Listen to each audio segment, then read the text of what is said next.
Afghan women take to streets with machine guns and rocket launchers telling troops we are ready to fight the Taliban. Afghan women have taken to the streets with machine guns and rocket launchers telling troops that they are ready to fight the Taliban. It comes as the terror group has unleashed a reign of terror in recent weeks and has seized control of a quarter of Afghanistan. The people of Afghanistan now face being plunged back under the Taliban's brutal rule, with strict versions of Islamic law and punishment such as beheading and torture. But the country's women are now taking a stand, with hundreds flooding the streets of provinces across the country, brandishing guns and chanting anti-jihadi slogans. Halima Pratis, the head of the Women's Directorate in Ghor and one of the marchers, told The Guardian, there were some women who just wanted to inspire security forces, just symbolic, but many more were ready to go to the battlefields. That includes myself. I and some other women told the governor around a month ago that we are ready to go and fight. It comes as Taliban forces recently banned women from leaving the house and alone, and new dowry regulations and amount of property or money brought by a bride to her husband on their marriage have been brought for girls. And in one area where the terror group has taken control, it's been reported that the flyers demanding that women wear burqas have been circulating. Another woman in her early 20s said, no woman wants to fight. I just want to continue my education and stay far away from the violence, but conditions made me and other women stand up.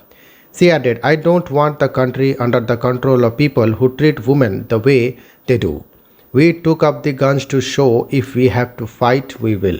Taliban forces previously imposed a harsh version of Islamic rule on Afghans before they were ousted after the US-led invasion in 2001. Girls were banned from school and women were banned from working outside the home or being seen in public and with a male relative. And those who broke the rules faced floggings, beheadings, hangings, and crucifixions. But the last US forces left Afghanistan's Bagram airfield on Friday after 20 years in the war-torn region. And some experts feared the withdrawal of American troops risk leaving behind a nation on the verge of disaster. 20 years in Afghanistan, what happened?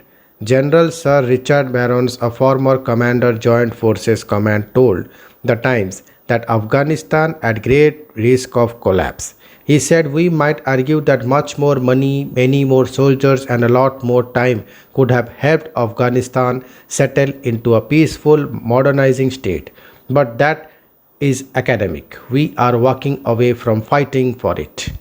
And it is feared the nation could become a new haven for terrorist forces wanting to strike out against the West.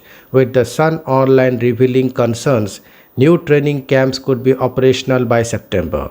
Professor Anthony Glees from the Center for Security and Intelligence Studies at the University of Buckingham said the Taliban are now back with a vengeance. Real atrocities committed by the Taliban are well documented, in particular by ISIS who may seek to establish wild rule over parts of Afghanistan like they did in Iraq and Syria. The Taliban said it welcomes and supports the decision by the US and NATO to withdraw. Thank you.